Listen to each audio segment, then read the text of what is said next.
How you doing? The good news is there is a lockdown exit strategy, there's a plan, and we are on our way out of this. What I'd like to talk to some of you guys about is having your own personal lockdown exit strategy. What will you have taken with you from the last 12 months? Who do you want to be in a post-lockdown world? What sort of person do you want to be based on the experiences we've all had over the last 12 months?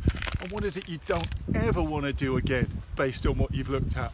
In this next session and the links below, we're going to talk about creating your own personal lockdown exit strategy, and we're going to build that step by step. We're going to look at goals, we're going to look at measuring goals, we're going to look at mission statements and values, and we're going to put something together that's going to help you be the person you want to be in a post-lockdown Britain.